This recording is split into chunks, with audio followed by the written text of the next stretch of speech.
Welcome back to Kiki's Customs and welcome back to another episode of Unnecessary Engine Swaps. Today I got this kid's quad with a 90cc 4-stroke engine in it, right?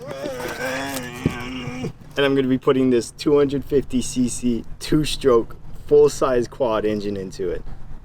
This thing is going to kill me. So the reason we're doing this, right, this unnecessary engine swap, number one, I was bored. Number two, this quad wasn't fast enough, so we got to change that.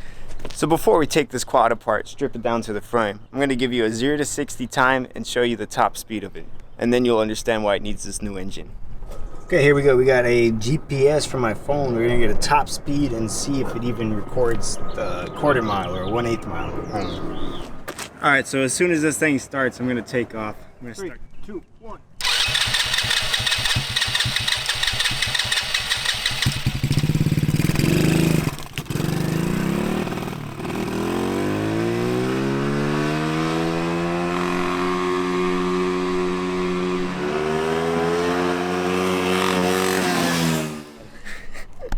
That was terrible. It didn't even go 30 miles an hour. Topped out at 20. For some reason this is saying 0 to 30 in 4.5 seconds. I don't even think that's correct. I was looking down at it. It was only going 20 miles an hour. Yeah, we could definitely improve on that. Let's start stripping this thing down.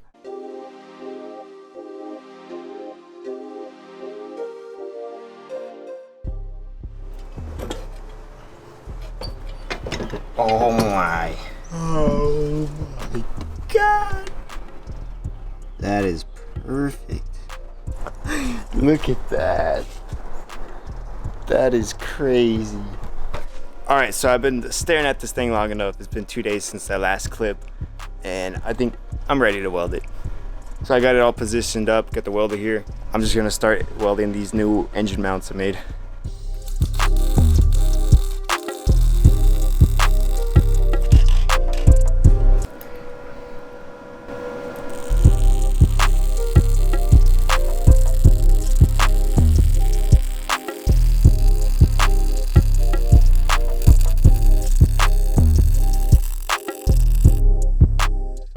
Look at this lunatic.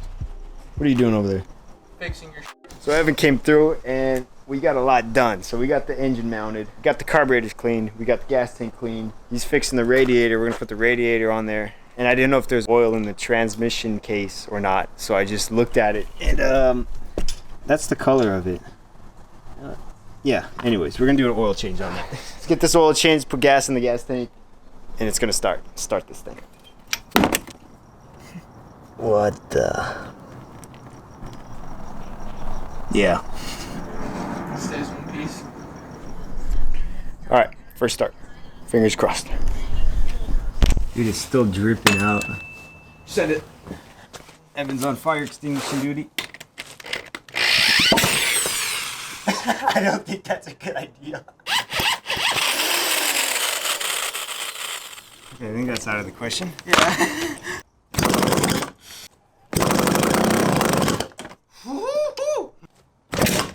Oh my God!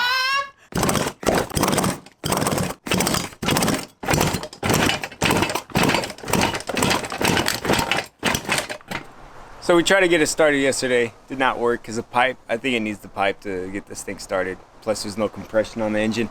So I'm gonna cut this pipe and fabricate it, make it work.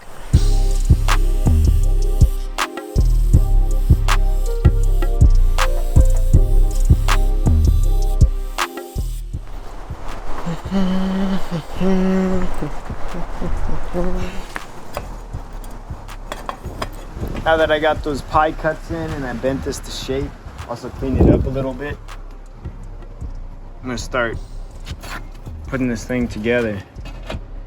Get that pipe on there.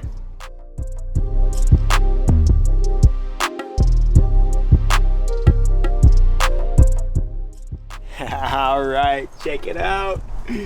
Oh my God, what is that thing? That is done. It is secured to the best of my abilities.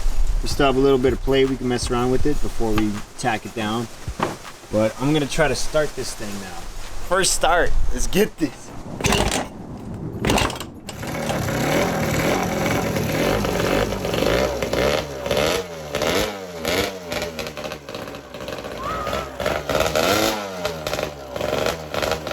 soon as I turn off the camera, it starts. It starts though. Boom. It's been about like 3 days, and guess what? It's pretty much done. I know I didn't record all of it, but to be honest, I just want to get this thing done so I could show you guys what it could do. So let's go over what I did. So starting at the front, we got this radiator mounted. We made some brackets here, just some simple brackets, put one up here. After that, we got some coolant hoses running all through it, all the way down here. We made a disgusting looking snail, but it's on there, it's pretty sturdy. I also put a mount underneath it. Still haven't done this back foot peg, so this is how I'm gonna have to shift it for now. Open this up. We have the carburetor in here. All the wiring is temporary right now because I still have some wires up here that I want to connect the light to. Gas tank. Gas tank is just kind of on there right now. Oh my God, look at that. Yeah, so we still got to clean that fuel tank out. That's what's coming out of it right now. Anyways, we got a fuel filter going to the carb. We have the coil going up here. We got the back brakes bled. Here we go. We got the throttle working. Clutch cable. Also have the kill switch. And then the hardest thing that we had to do was this sprocket. What I had to do is I took the original engine sprocket, hollowed out the inside, ground down this sprocket because this was ruined, welded them together, and now we have this. The other things we have to do before this is completely done is get these front motor mounts welded on, and then also create some kind of shifter for this foot peg. But for now, it's ready for a little test ride. You slipped on the leakage. Saw that. I was like, shit. That was a good run start until you slipped on that grease.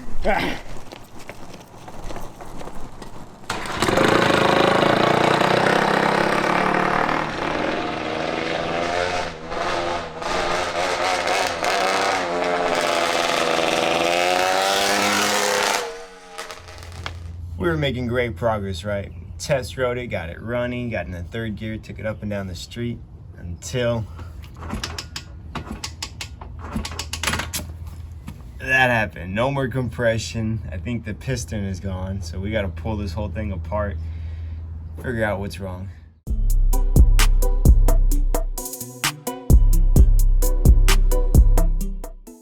All right, so we got the engine out. Bike's right there. Looking at the exhaust, you can see looks like piston ring. That's no good. All right, so let's start pulling the head off, and then we'll pull the cylinder off, and then we can examine the damage.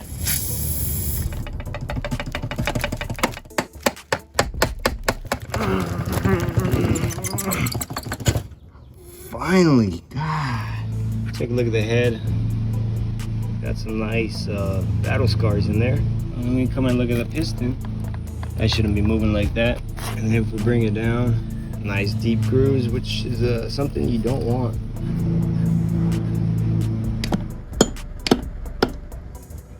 Now that we got the cylinder off, let's look at the piston. This piston was brand new, right? Still has the grooves in it on the sides and everything. But the reason this thing blew up, 71 millimeters on the bore.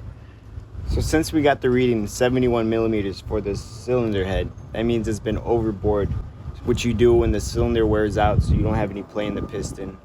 Anyways, that's been overbored 1 millimeter. So when you overbore a cylinder head, right, this is common for dirt bikes. After you bore it out, you have to use a bigger piston, so there's no play in it.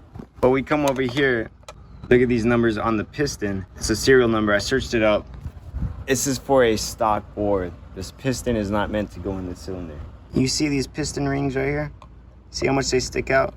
That's what was happening inside the cylinder, which led it to being caught on the exhaust port. So the piston ring got caught on the exhaust port, ripped down, scratched the cylinder bore, and led to some pretty good damage. Now granted, the cylinder will still probably work if I put the right piston size in it, but just so you know, do some research. It'll save you time and money before you try to fix a bunch of stuff. These planes are... All right, boom. So we got a new piston in there, the right size finally. Also got some new clutch pads. Gonna change out these worn out ones, put it back together, put it back in the bike.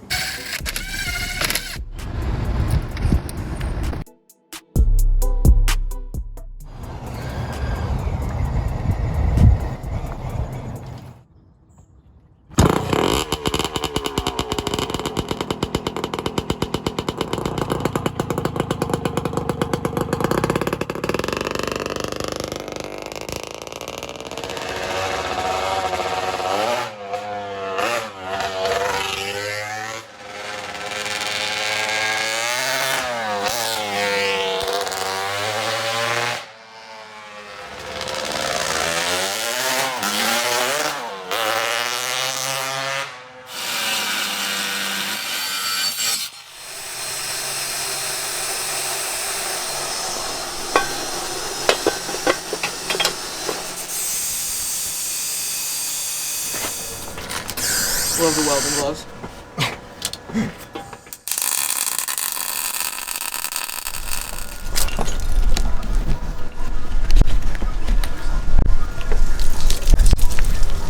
Oh, that is gas. We'll be fine.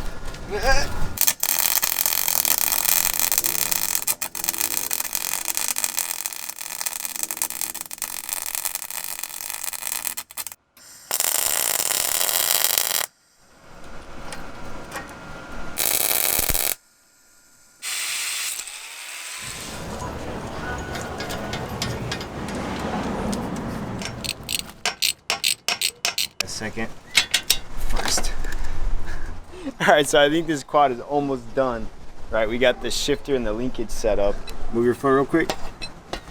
Yeah, not the most beautiful thing ever, but yeah, you saw how that works. It's a nut with threads, and then this is part of my transmission from the Mercedes, the shifter link, and then some kind of like thing I got at Lowe's, original shifter, and then now all we got to do is weld one motor mount on right here, because I can't get to that one, and then bleed the brakes. All right, let's get this thing done. All right, so we're here. Mini quad is pretty much done. Enough talking. If you guys want to see a detailed explanation of everything I did to it to get it to fit, like the real details, just let me know in the comments. I'll make another video. But enjoy these clips. Love you.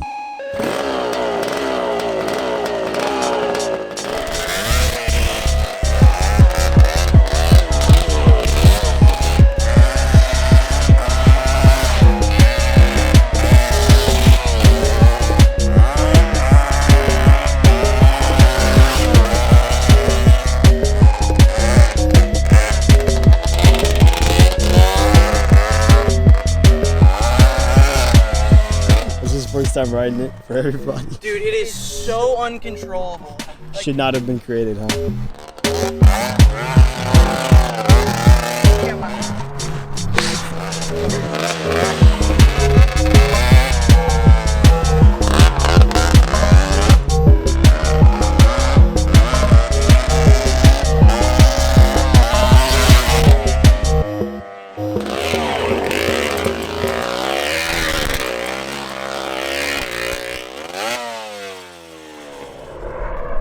All right, y'all, I'm in that video right there. Actually, give it 1 sec. I'm gonna go to the morning, and then we'll do a 0 to 60 time, top speed too. 1 minute you're on the road looking at the scenery, so then you know you're in the scenery looking at the road.